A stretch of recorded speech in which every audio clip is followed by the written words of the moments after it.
Hey everybody, St. Paul here, and welcome to Season 3, Episode 1, or 53, however you want to look at it, of Music on the Run. We are entering our third season here, and we cannot thank you enough for sticking by us. You're going to notice a couple of changes now coming up. We're going to do episodes once a month, but they're going to be fantastic. Coming up on this episode, the mighty Soulmates. That's next on Music on the Run. Whew, it's cold here. Before we get started here, do me a favor. Wherever you got this podcast, make sure you subscribe, give us a rating, and if you have time and like what you're hearing, make sure you write a review. It really helps us get the word out so we can have a lot more people coming to the party. Hey, everybody, I'm St. Paul Peterson.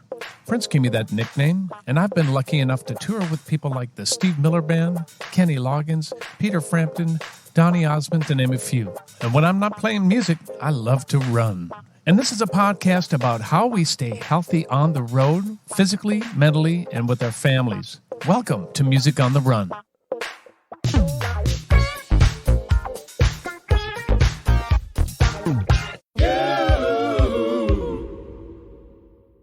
Hey everybody, St. Paul Peterson here, and welcome to episode 53 of Music on the Run. We are in season 3.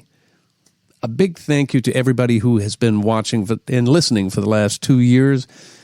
Man, we've learned a lot. We sure appreciate your support. Thank you to our patrons who have been unbelievably generous to be able to help us put this podcast on. We sure appreciate you. If you don't know what we're talking about, go to patreon.com/Music on the Run podcast, and you can find out how to put a little skin in the game and to help us keep this going. You may have noticed that we weren't on 2 weeks ago. We have switched to doing podcast once a month. And I think it's just going to be a little easier on the old Buck St. Paul here. So that's why we're going to make that change. But I think the podcasts are going to be really incredible. We have some great guests lined up, and episode 53 is no different. So let's jump right in. These guys have had incredible careers in their own right, but came together one magical summer in 1993 or 94. I got to double check that date. Recorded an entire record that summer, and it sat on the shelf for 28 or 9 years. Mick Murphy, you'll know from his career as a producer and songwriter and singer in the group The System. Gardner Cole is a singer, songwriter, producer, and solo artist who has worked with Madonna for just one name. Andre Simone is a fellow Minnesotan and Prince alum, but he grew up with Prince, and then when he left that band, he had an incredibly successful solo career and produced so many people, including Jody Watley and Adam Ant, to name a couple. Little known fact is I'm actually in this band as well. Please welcome the mighty Soulmates. Fellas, how you doing? Thanks for joining me. Great. What's up? So do you realize, is this the first time that we've actually been in the same conversation, together, since we did the record? Yeah. Mick, go ahead. You tell us. 1993, right? Was the last time we were all together. 93, 94, right? Yeah. I think so. And Gardner, since you were the instigator about this, tell us a little bit about how you got everybody together.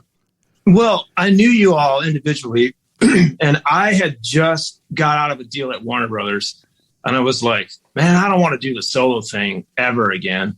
So it's like, I had the most fun being in a band. That's what made me want to do music in the first place. Yeah. And I started thinking, like, who would be a fucking killer band? Like, who do I know in my world that would make a great band? And I thought of you guys. So I called you all individually. Everybody was like, yeah, I might be into that. And then, it's kind of like once Mick was all the way in, then St. Paul came all the way in, and then Dre was kind of the last to come in because he was busy doing stuff, I think, with Jody. And then I just remember the very first time we got in the studio, I was like, oh man, this is going to work. It was just magic. It was the compound. Describe where the studio was and what the surroundings were, GC. Well, at the time, I had a house up in Woodland hills, way up at the top of this hill. And I had a garage that I converted into a home studio. And this is back when people really didn't have a lot of home studios back then. And we're talking a home studio, but, it had like a 56 input console and, 2 24-inch tape machines. I mean, it was like a commercial studio. It just happened to be in a garage. Right. So we were making stuff that sounded like we were at Sunset Sound. We were just happened to be in my garage.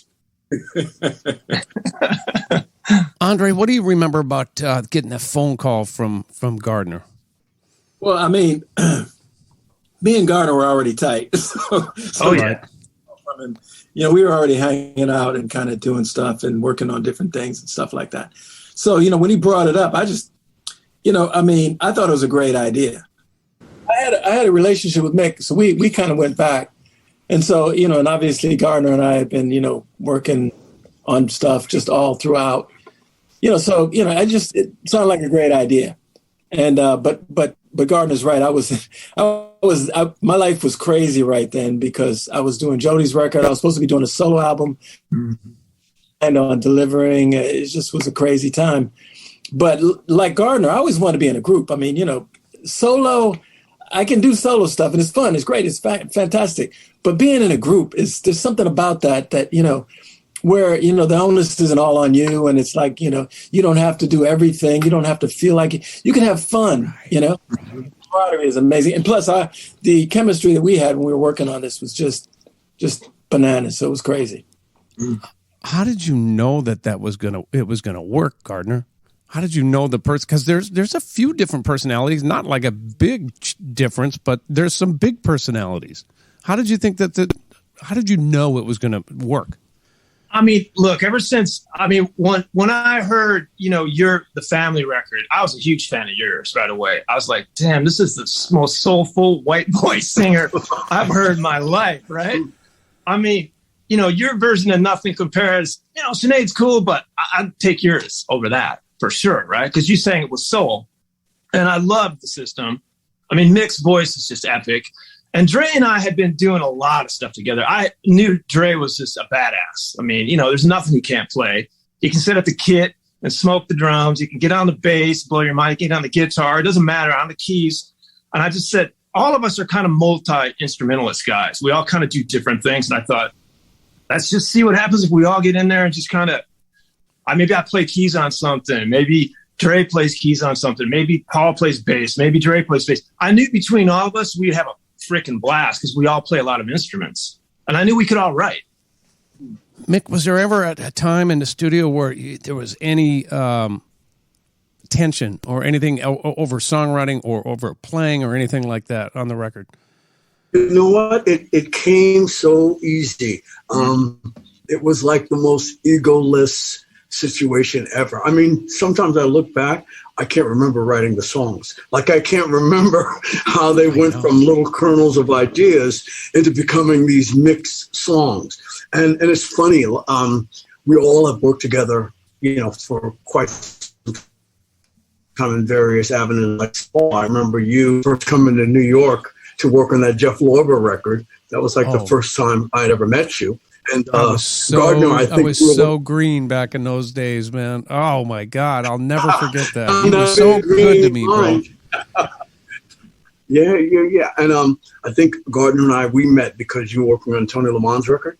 Yeah. And I think I was writing on it also. And at this point, you invited me up to the studio. We hung out a few times. And it was really like a cool thing. And Andre, you may not remember this, but I met you the first time on the Prince Rick James tour. I was working for the group Clear. And I remember we did like maybe 10 dates or something like that. But, your situation with Prince was band was so tight and talk to anybody. But you, one day coming up the stage, you're like, what's happening, man? You threw me some dap. And I was like, yeah, that's the cat right there. That's a good cat right there. And I didn't talk to very many people then anyway, but I remember seeing you and I was like, this brother reminds me of people that I know. It's like you reminded me so much of like people from my family. And so when you came up, you had this energy that was like, you and George Clinton. George Clinton was another one. It's like I said, I went up and gave him a big hug. It's like I wanted to say, anyway, it was just, yeah. So no egos at all. I mean, I remember being in the studio with you guys, and y'all were way more experienced than what I was doing. I remember coming off of doing, I think, 2 solo records that weren't necessarily, smash hits, let's just say, shall we? And I was beaten up, man, by the industry, bruised, and you're right, GC. It's hard being a solo artist, and Andre, it's a lot of work, which I'm not afraid of, but you got to do everything yourself. So coming into that situation and being asked by you, Gardner, to join this band couldn't have been more perfect timing, because I was just lost. And I came in with you fellas. And Andre, you and I, we may have grown up in Minneapolis, but we didn't hang out. We didn't know each other because you had already gone before I'd ever entered into the Prince camp. So I was always a fan of yours. And of course, Mick, you mentioned the New York story of you taking good care of me on the Jeff Lorber record, and then Gardner calling me, pulling me into this. I'm like, what is going on here? So thank God I listened to The Universe and just went, why don't you just go check this out?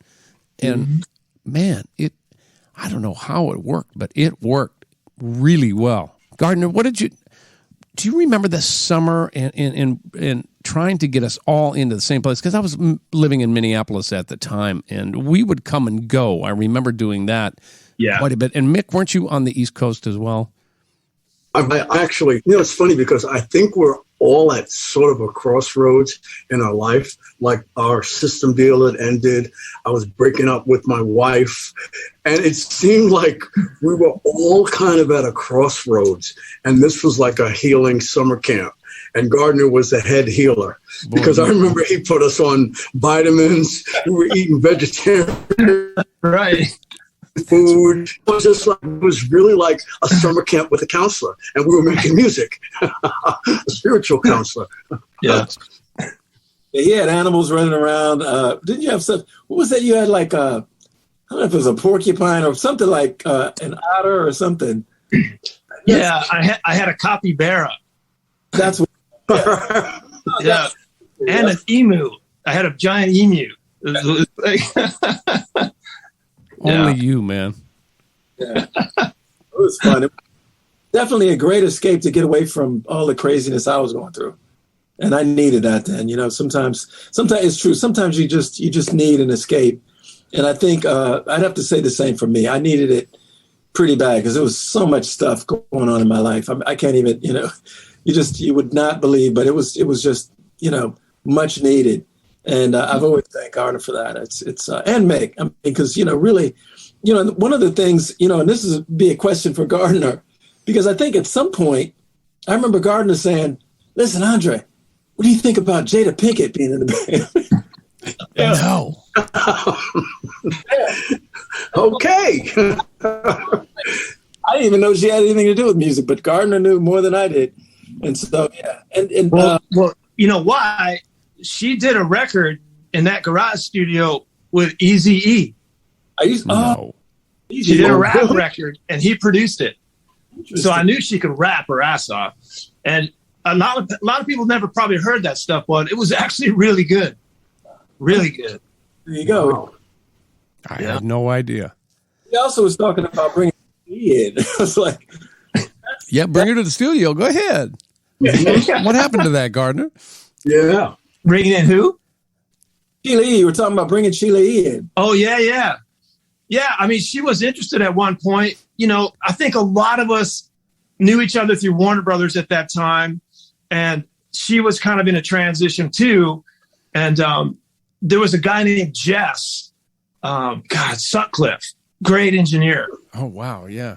And Jess did a lot of records with her. And he was the one that actually said, because, at the time, I think Dre and I and a lot of us were playing drums, kind of just. And then we did have one girl, Carla, play drums on one song or 2 songs. But All the Confusion, she definitely played on. Yeah. But we didn't really have like a drummer. And so Jess was like, man, you should think about getting Sheila. And I called her. And at the time, she was like, that sounds really interesting. I don't know why. I remember we had an interest from Compliment about signing us. Yeah. But then he left EMI. right in the middle of us trying to like work something out with him. Yeah, I had a relationship with him because we had been doing a bunch of stuff at that point. So yeah. So you finished this record. Oh, I'm sorry, Andre, go ahead. No, I was just going to say, remember we went to the Capitol building? Because I think he bought the Capitol building or something. I do remember. We did. Empty. It's like the weird. Why did we go there? We was there for a meeting, just to pitch him the stuff and play the stuff, and and he loved it. But Gardner's right. I think he left and then wound up doing some other independent stuff. Well, what you probably don't remember is he gave us $30,000 to have the right of first refusal. That's why we did the Tom Jones record. He said, "Don't give us the money back. Don't make the Tom Jones record with the $30,000." Do you remember that? Not really. No. Yeah, something for your head. That song, "Something for Your Head." I remember the song. Yeah. Wow. It's on the Tom Jones record. That was really a Mighty Soulmates record. That song. I know that, but I had met with Tom Jones because I was supposed to produce a record for him, and so relationship and blah blah blah blah. But somebody in the record company was like, they wanted Tom Jones to go in some other different direction. But yeah, and then when they heard Something for Your Head, they were like, I remember them asking us, "Are you guys willing to part with this song?" I remember that. I don't remember the cash. They had given us, Compliment had given us some money, and then he was like, the cash. Compliment gave us like $30,000 or something to like track something. And then he was like, "I'm sorry, guys, I'm leaving EMI, but if you want to just give them that master and throw Tom's voice on it, we'll just call it even." And then we kind of all just walked away. That's one of the reasons the thing sat. Because we thought we were going to go with EMI. So before we get to the record just sitting there for 35 years or whatever, I kind of want to know what you would describe this record as it sits as a collection. By the way, here it is. The Mighty Soulmates, which is beautiful, by the way. I love the artwork on that. Mick, why don't you tell me what you think this record is? What style, what genre, what feeling is this?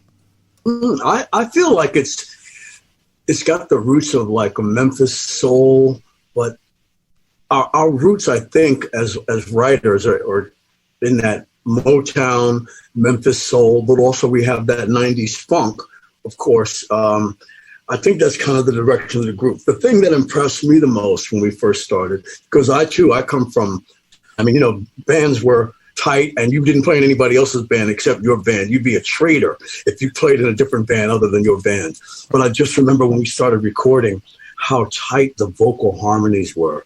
And it was just so natural. You listen to the record, I think I'm most impressed. I know all you cats are great musicians, you play amazing, but getting voices to blend naturally usually is a difficult task, and we just had it from the beginning. Every song, the background vocals, the harmonies, they're just tight. They just work, and there's a natural harmonization that happens, powerful funk that I love about the record. Yeah, great. Why don't you tell us what you think, Andre? What do you think this collection of songs is? What do we have on our hands, man? Well, I think whenever you get, basically four, extremely creative individuals together that could all, obviously all solo artists in our own right, all, multi-instrumentalists in our own right. But I think, Mick is touching on something that's interesting because, we all played in bands, and that's sort of oddly enough, it's weird to say, but it's almost like a bygone reality right now when it comes to, well, maybe not, it's starting to come back, but for a long period of time, bands were kind of like, no, not bands, but we played from, and I think a lot of us were influenced by, some of the, most amazing bands that ever was, whether it be the Beatles, whether it be, Sly and the Family Stone, whether it be Jimi Hendrix. It's all over the map of who we probably all listen to because we grew up more or less in the same, era. And I think, when you put people like that together to create, and there's no boundaries, it's like, let's just write songs, And I think what you come up with is, an amalgamation of, several different styles. But what it did was it kind of created its own style. And it's something that I talked about when, we were talking online. I said, it's like, I think, God, I forget exactly what I said, but it's like you get all these people together and they're free to just sort of create, whatever they like. And it's just, it's like, it's really kind of hard to categorize because it's funky, it's rocky. It's like Mick said, it's got this Memphis kind of thing. It's got a little Minneapolis kind of thing. It's got a little bit, it's got a ethereal stuff. It's got, because Gardner's, when you really, Gardner will pull out stuff and instruments from guitars and stuff. What's really, really, I really love about this project is that, we're all solo artists and we all have our own histories. And usually that can be a recipe for disaster. Like when you try to come together to agree on what the parts are, what the songs are. I don't remember having any of that. I just remember kind of waking up in the morning and we'd start a song and we'd finish a song. We'd wrap it, mix it, move on to the next. It wasn't like we recorded all these little bits and pieces and we had to come back and try to figure out how they all fit. It was like we wrote a song, we recorded it, we mixed it, boom, next. I think we have 25 songs from that little tiny period of time, which, making a solo record, you second guess yourself so much. Like, is that song good enough? I can read. We didn't do any of that. It was just like what was on tape was what we recorded at that moment and what we mixed at that moment. I think really, I love the way this project came together. I think the cool thing is when you have, because we're all basically record producers and writers.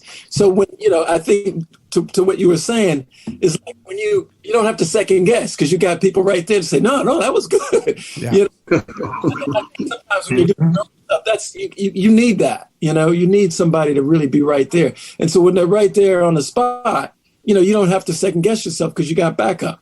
Mm-hmm. I got to tell you, just coming in, especially in the mind frame that I was in, I was intimidated. Coming in going, God, do I belong here? And you guys just played your ass off. You played your ass off. You did this, though. You brought me in and you brought out stuff in me that probably been hiding because I was so worked up trying to be what my managers and my record company wanted me to be. I didn't know who I was anymore. And you guys just went, we don't care about that anymore. Here's where you're supposed to be. And I'm telling you, this record is, in my opinion, is some of the most organic, cool things I hear. Everybody's influence in there. And I remember it. I have a specific memories of, people overdubbing things, especially in a thing like Tied to Your Rocket. I remember Dre singing the bridge to that thing. I'm like, what are you saying there? He said, it doesn't matter. It feels good. I'm like, you're right. You're right. I said, I was trying to take down the lyrics as we were to turn them in. I'm like, it doesn't matter. But you guys totally took the pressure off, which was great for me, and that's why I remained there. And it absolutely comes through on that piece of vinyl that we have there. So nothing but great memories of that for me. It was, like you said earlier on, you guys, it was a healing camp for all of us. Gardner, that was because of you, man. What is it about your aura or your presence, man, that just kind of, it not only are you musical, but you have this sense about you and your personality that really is a caretaker and a healer. Where's that come from? We're going to take a little break from the interview right now because I want to tell you about a couple of really cool things. First of all, we're having so much fun with our weekly 1-minute funk jams called Funk Friday. We've had so many world-class musicians on Funk Friday, including members of the Steve Miller Band, Fleetwood Mac, Daryl Hall and John Oates, Earth, Wind & Fire, just to name a few. You can check that out on all of our social media, but you can also see it on our YouTube channel. I also want to take this opportunity to thank all of our members who have supported us on Patreon. Don't know what Patreon is? Go to www.patreon.com facebook.com/Music on the Run podcast. And there you'll get all sorts of information on how you can financially help us produce this podcast. There are all kinds of incentives listed there on the website, and there are many different levels on how you can become involved. We could not put on this podcast without our patrons. All right, let's get back to the interview. But you have this sense about you and your personality that really is a caretaker and a healer. Where's that come from? Well, I was the oldest in my family, so I took care of all my brothers and sisters, right? So I'm used to being the guy that gets shit done and, gets all the kids to sit at the table and eat and get along, right? Mm-hmm. So as a record producer, that helped me because, when you get in the studio with 4 or 5 egos in a band, you got to figure out how to placate them and get them to get along. So honestly, I think it was my childhood prepared me because you got to be a part psychologist too to be a record producer, as you know. Oh yeah. You got to talk artists off the cliff. Oh, I suck. I can't do this. No, you're fucking great, man. Get back in here. Yeah, you really do have that thing about you. I mean, I remember part of it. I've been in bands, but we never had this situation where we were all in one house. And I think that has a lot to do with it. We were all in one house. We would eat breakfast. We would have coffee. We would go in the studio and start working immediately. We would take lunch and go eat vegetarian food. That little vegetarian spot with Elvis Albino. Remember that guy? Oh, yeah. The Elvis Albino would eat there too. Yeah. And we would have lunch and we would then come back and work more. And it was just, we really took time to talk to each other, and it was really a healing experience. That's the only way I can describe it, And somehow, at the end of it, all this music came out, and it's all finished. And I was really shocked because I worked on one song sometimes for 6 months. Mm-hmm. Like one song. Like you do that mix, and then you do another mix, and this was all like everybody said, so organic, and it kind of finished itself. Yes. Okay, so go ahead, Andre. I was just going to say one song. It's funny because I was listening to it the other day, and I think it's Wreck Shop, and it's just like, I mean, it's got changes in it that just they just go places that you just don't expect it to go. It's like, I mean, it's funky and it's just sick, but it just goes places like, I mean, it just sounds like we were having a lot of fun. Mm. A fun record. So why did it sit on the shelf for, well, let's do the math here. Is it 28 years, 29 years? Tell us why that thing sat on the, actually, we should all really say why it sat on the shelf. My personal take is, I don't know why. I think we all just kind of went, whew, and no one took the ball or picked the ball back up. I don't know exactly what happened, but GC, give me your thoughts on that.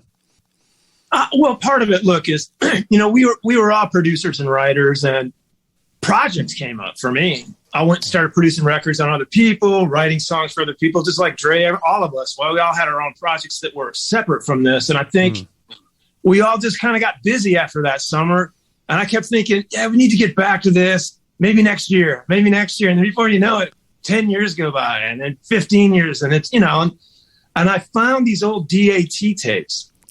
That's how old school this shit is. We had mastered this shit down to DAT, right? Oh, yeah. And I found this DAT player, and I'm like, I wonder if this shit still works. And I I started playing back a couple of songs, and I was like, this is badass stuff. Like, I forgot how good it was. I think we all forgot how good it was. Yeah, I think you're right.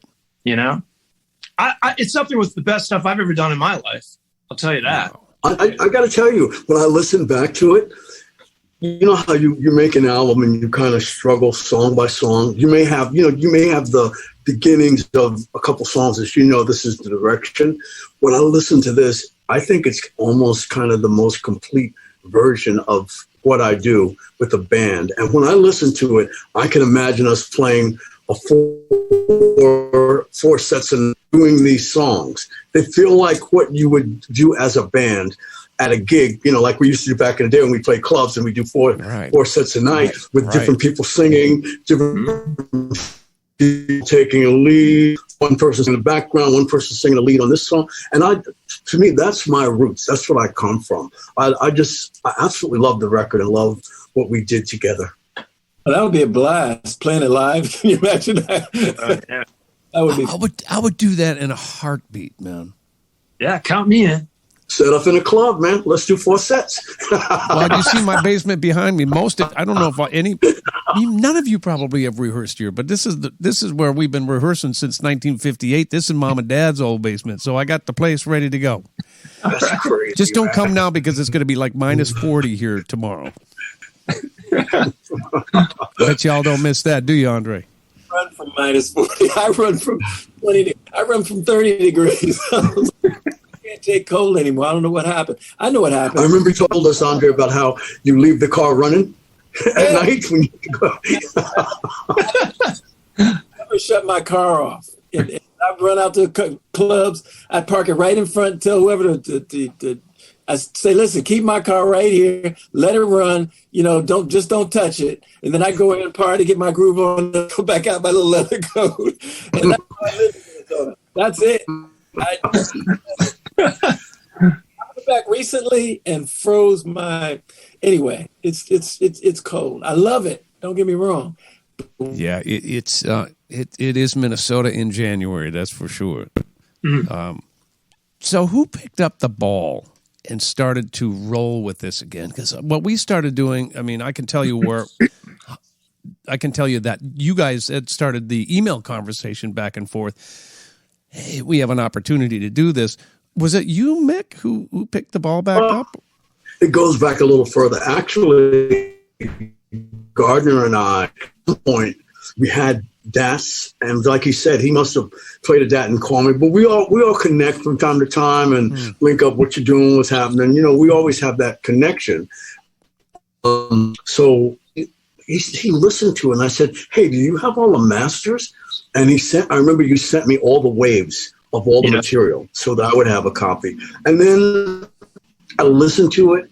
I got kind of busy doing other things. But recently, like within the last 6 months or year, I put all the desks together. I, bounced them into my computer, and I kind of listened to everything. And I was blown away. I really was. I was like, wow, do you know how much time it would take in our minds now, the perfectionists that we are, to put together 8 songs, how much time it would take? And I'm listening to this project, and I'm like, this is amazing. This is crazy. So I started bugging all you guys. I had a relationship with the record company in the UK called Be With Records, and I had done another project for them. And I said to Rob, hey, I want you to check something out and tell me what you think. And he listened to the project, and he said, man, this is phenomenal. At which point I started contacting you guys and saying, come on, let's make something happen. And there were no no's. Everybody was like, yeah, man, let's get this happening. So here we are. If without your cajoling and your taking the ball and actually completing and getting it done and doing everything you had to do, that's a lot of work, man. So I'm sure, certainly speaking on behalf of the rest of the fellas, but thank you for doing that, because we wouldn't be sitting here with this going on today. It would be still sitting on a shelf when we'd be 80 years old going, hey, you remember that record that we did? Yeah, we should have put that record out. Yeah. It was it was a labor of love. It really was. I definitely know we have something amazing here, and I just hope a lot of people get to hear it, and I hope we get to maybe perform some of these songs, and because it's such a groove. It really is. It really is a groove. Gardner, favorite song on the record? Wow, that's tough. I know. God, question to ask. Wow, I have to think about that. Because I'm from Detroit and I got Motown roots, Blue Tuesday always kicked my ass, especially after you put in that 6-string part. Yeah. Remember that? I sure do. There's just a vibe about Blue Tuesday that represents where I come from, that whole Detroit Motown kind of thing. But it's hard. I mean, dude, I love them all. It's hard to say, but that one, I just remember when we put that together, I was like, Yeah, I could play this around Detroit and people would be like, damn, that's good. What about you, Andre? You have a favorite at all? You know, I'd have to say I got a bunch of favorites. I think my favorite might be Tied to Your Rocket. Ooh. Oh, yeah. That's Why that one, man? I love that tune. Well, you know, Tied to Your Rocket is so, you know, what I got into music for was because, you know, I used to love to, you know, my father was a musician. So I used to, you know, I had all kinds of, I was the opposite of Gardner. I was the youngest. So I had like access to like an incredible amount of music, you know. And so I really, you know, listened to everything like from jazz to, you know, pop to, you know, Righteous Brothers to Beatles to you name it to, you know, Association, you know, whatever. I listened to a lot of different stuff. And, you know, and so Tied to Your Rocket is one of those kind of things that really kind of reminds me of my childhood and really what I loved about music in the beginning. And so I think that, but I also like Back in the Day. Back in the Day is also my favorite. They're really neck and neck. Because, I mean, it's almost like complete, you know, opposites because you got Tied to Your Rocket that's just sort of ethereal, kind of, you know, psychedelic, trippy kind of thing. Mm-hmm. And Back in the Day, this kind of got his foot in hip hop and it's got this whole other kind of, you know, kind of neo soul way before neo soul even knew what, you know, had an. It's interesting, you know, and so I just think we were all plugged into what was going on, and I think, you know, when you're really doing it at the level that we were doing, we're always anticipating what the next thing is going to be. Right. So this record was a part of a whole lot of things that were like upcoming that weren't even out yet. That I think has a lot to do with why it's as unique as it is. What about you, Mick? Do you have a favorite? Well, okay, I want to preface by saying I think what's amazing in the sound of the record and the vocals is that nobody sounds like they have anything to prove. You know, you're going to make a record and you're trying to kill the mic. You're trying to kill the bass. And this record just sounds like everybody's voice is so relaxed and you can really hear everybody's individual personality. And it's almost like we're gardening together and we all have our place and nobody's trying to fight to get noticed and everybody's just so even.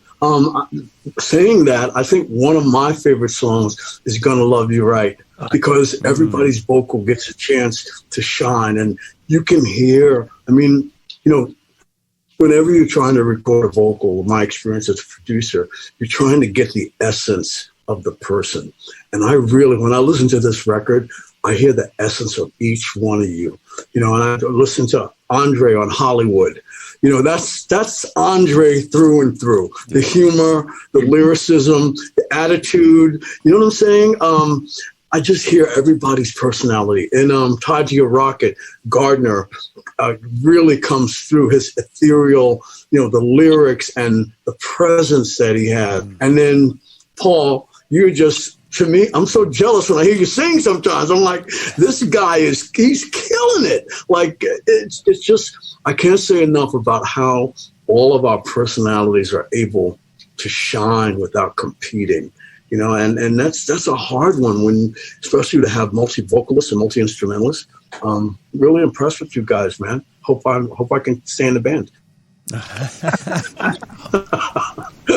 Let me expound on that because I think you're right. Like I told you earlier, coming into this band, I was super vulnerable, just got my butt kicked by the industry, and you guys kind of proved to me that I had nothing to prove. It was just show up, do what you're supposed to do, and everybody will have your back. I think we complimented each other that way for each other, maybe without even verbally saying it. We just did it. We picked up the slack when the slack needed to be picked up. If someone couldn't be there, someone would mix. If someone was gone when bass part needed to be on there, Andre would play. If there was programming to do, you know, Mick would do it. If there was a production or a vocal to do, Gardner would be there. It was really a band effort. This is not a BS band at all. This was truly a work of 4 individuals coming together with, like you said, nothing to prove and everything to gain. But we did it, I think, without ever having to verbally say that. And it just shows up so beautifully on this record. Don't you think? Yeah. Indeed. Oh yeah. All right, so we might have to.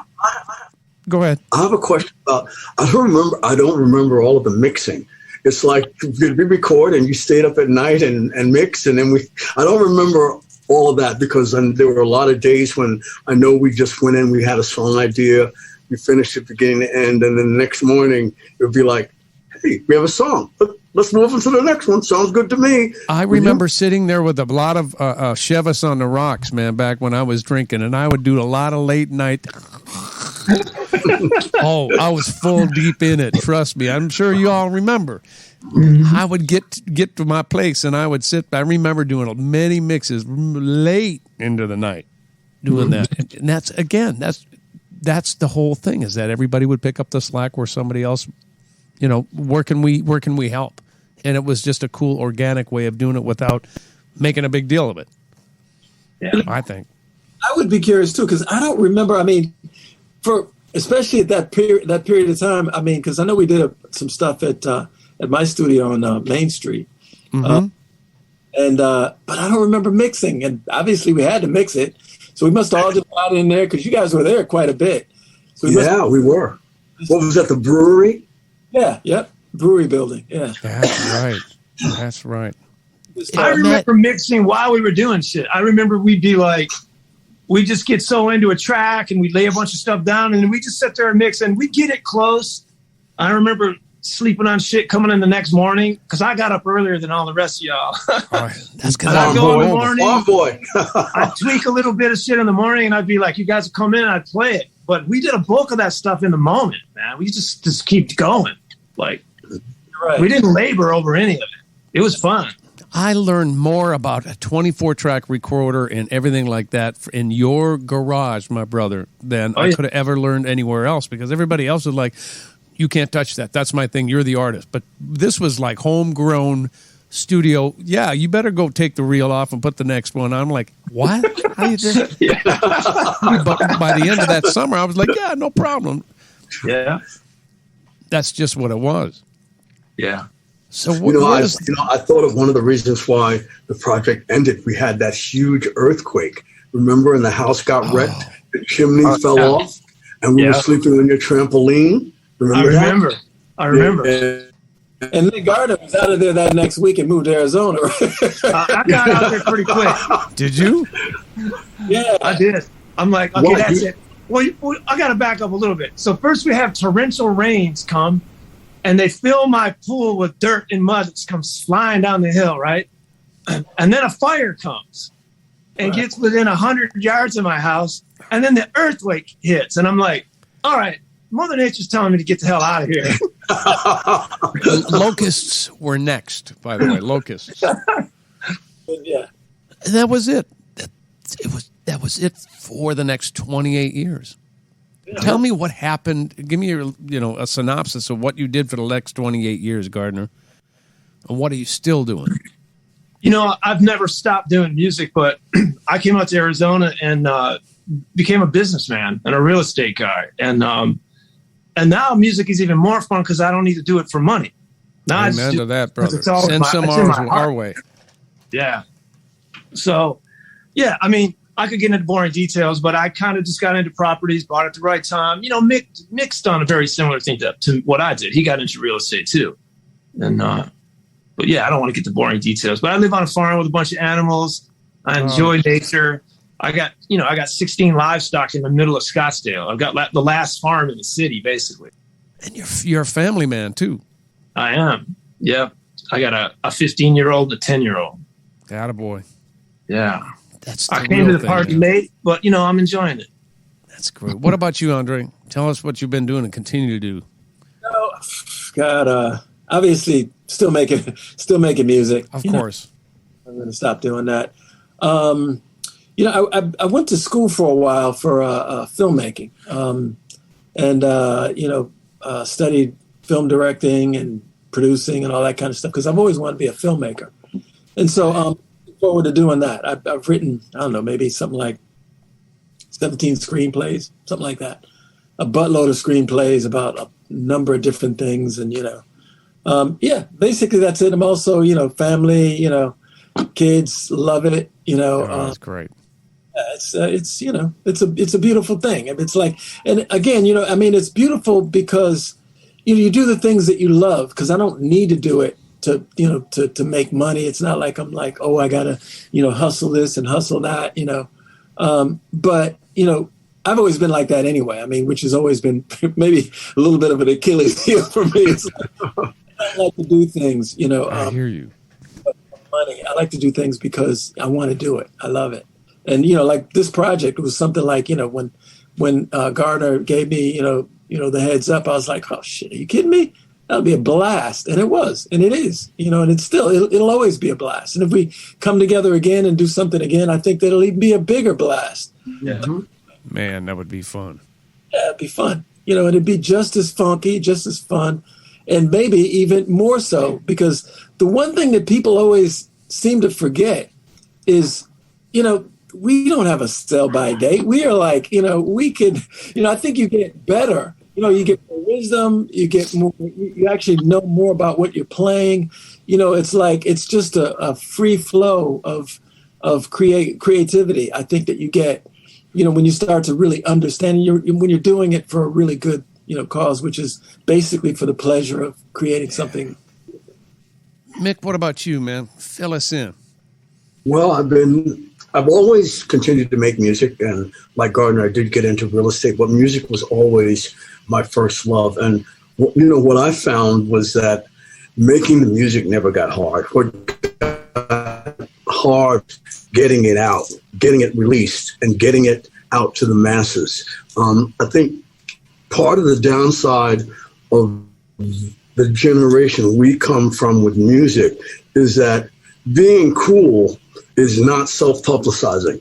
It's not blasting yourself on Instagram. It's not big upping yourself every 5 minutes. You always had other people to big up for you. And I think that part of it has really changed a lot in modern music. So trying to break out of that shell of, being cool and not over-publicizing yourself is kind of one of the drawbacks of being a generational musician.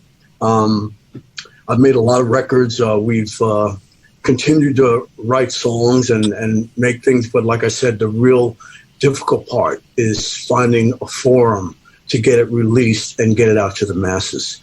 So hopefully this project, although we made it in 1994, it's still vibrant and it's a very now thing. And I'm hoping that we can make some progress with it and get it out to the masses that way. Yeah. Isn't it funny that we made this record in the old music business model and we're releasing it in the new music business model? How does that work? Well, I think Mick I don't know.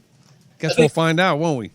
I think Mick just touched on it, is that you have to, it's a different paradigm. It's not like, because he's right. And we come from the school really not, trying to big up yourself and sort of constantly promote yourself and be out there, but that's what it is now. So you got to just try to, keep talking about it, keep doing what you're doing right here. And because people, we've gotten, the attention span for music and, music consumers, it's just gotten so short. I know. Yeah.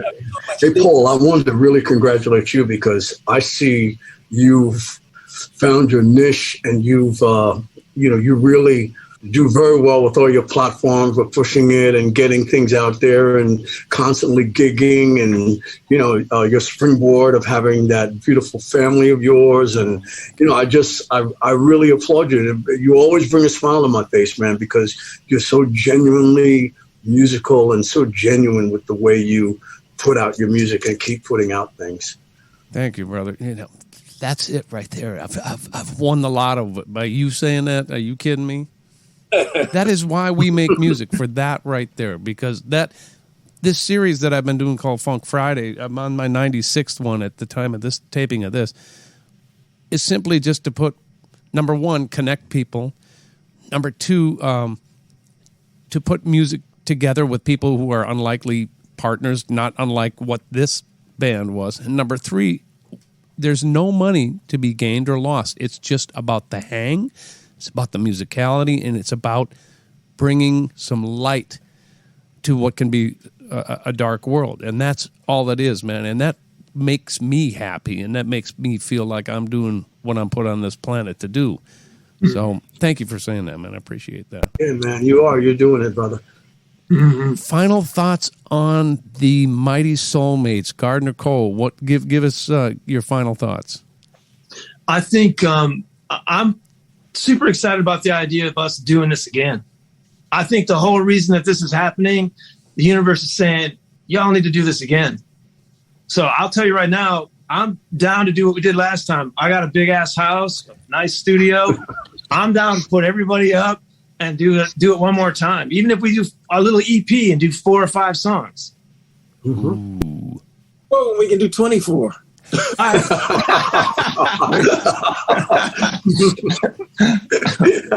Final thoughts, Andre. I have to concur. It's like I think it would be a blast. I think we should get together and we should do another collection of songs. Just have fun. I think it'd be a blast. So, and then maybe even do a live show. I don't know. Obviously, there's a lot of people that love to see us, on a stage somewhere. But obviously, we want to let this pandemic thing sort of, go through a sort of thing. But I would love to do that. That'd be a blast. Final thoughts, Mick. Well, I gotta say, I love all you guys, man. No, for real, like for real. We have a connection. We have a real soulmate connection. Individually, as a group, me and Andre, me and Gardner, me and St. Paul, whenever we hang, there's just this sense of brotherhood and fun. And it's like fun. I remember because I would stay in LA sometimes, and Andre, we would ride from LA to Gardner's house sometimes, and I would just think, man, I'm riding with my dude. I'm riding shotgun with my dude, okay? And it was just always such a blast, man. So many laughs. Playing basketball in the yard. St. Paul with the 18-ounce cup of coffee in the morning or 2. The gallon that has of coffee. Not changed. I'll let you know that. It was just such a magnificent time, and it was just it reminded me of my teenage band years with seasoned guys, and just the personality that you have when you're driving to a gig all in the same van with the gear in the back. It's that same feeling of setting up the gear, doing the gig, breaking it down, going to White Castles or whatever that after the gig burger place is. It was just a wonderful feeling, man, a wonderful connection that we have, and we still have it. It's still there. I'm so happy and proud that we were able to share this experience together, and I look forward to what we can do in the future. I got to tell you that I concur with you, Mick. I love all you cats. This is so great to see you. I mean, we're all not in the same room, but we are in the same virtual room. So first of all, thanks for taking the time to get together and just hang out for an hour. It means a lot to me, just on a soul level, to actually have the chutzpah to put this thing out, man. This is a long time a coming, and I'm really proud of this record. All of you guys are just brilliant on this thing. I agree. I hope that people pick this thing up, the Mighty Soulmates.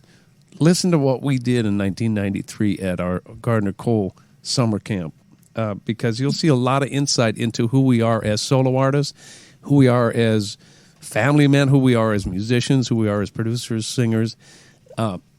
You'll hear our backgrounds. You'll hear all that stuff coming together so beautifully and organically. And it's just been a great ride, and it's so good to be reconnected with y'all. And I'm with you. Gardner, you better get the maid ready, because there's a few of us coming by. That's all right. Move the zebras over.